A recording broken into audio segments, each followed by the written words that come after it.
I was not recruited. I'm a walk-on I guess like a walk-on onto the club team. My concentration is classics applied math.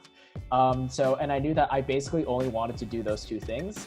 And I knew that the open curriculum here would allow me to basically dive deep into those without having to worry about taking an English class again, which is something I knew I did not want to do. So it was just so that I think was a bigger part of my decision. And plus the fact that the applied math and classics programs here are both very strong. And, as looking to graduate very soon, like I can definitely feel that was the right decision. I would say in college sailing, mainly it's two-person boats. Actually, you can kind of you'll see behind me, like we have two people in a boat at a time. One of them's like more in control of where the what we call the skipper. They're more in control of where the boat goes and stuff like that. And we have the person in the front is the crew, who is more there to be an assistant to the skipper, helping them out, not just with like the actual maneuvering of the boat, but also with decision making.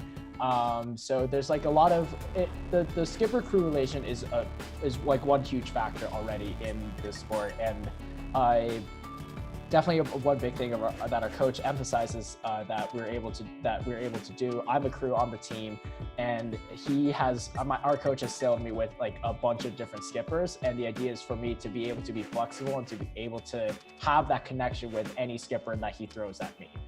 Each boat has two sails. We have our main sail, which is the big one, the one with the number and brown on it, and we have this smaller sail called the jib, which is again like a kind of a helper sail. It definitely helps with turning the boat, and even though it doesn't provide the most power, it definitely provides like the turning and the angle at which you are to the wind. That's where it's the most helpful. And as far as like how the actual competition goes, one competition typically can have like 10 to 18 different schools at it. Each school basically puts in two boats, like two teams of two. So we have two boats, and the course that we do is just basically you go upwind, then you go downwind, then you go upwind, then you go downwind. So we have 2 laps of upwind, downwind.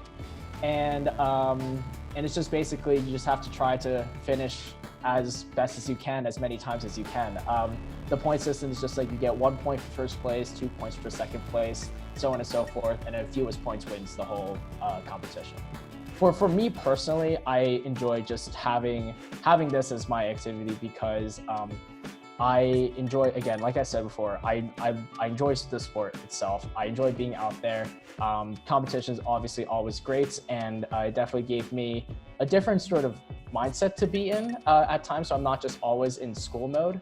That was definitely part of it, and just being in this more athletic competitive mode was having that opportunity was great for me. And of course, like as I was just talking about, like the pride of being able to go to these regattas for Brown and being able to represent Brown at competitions has been a huge thrill for me. And yeah, definitely if I started over, I definitely would do it again. I definitely also just take pride in how strong this team is, and especially our women's team, and how strong we have been over my time here, and even before I was here. And I think our coach really has a very good vision of how he wants to continue running this program, and I feel like this is definitely a program that I'm going to continue following and rooting for as the years go on. Even like after this class of 2024 graduates, like I'll keep like checking online like how they're doing, what they're up to, and just I definitely feel like I will be a longtime supporter of this team.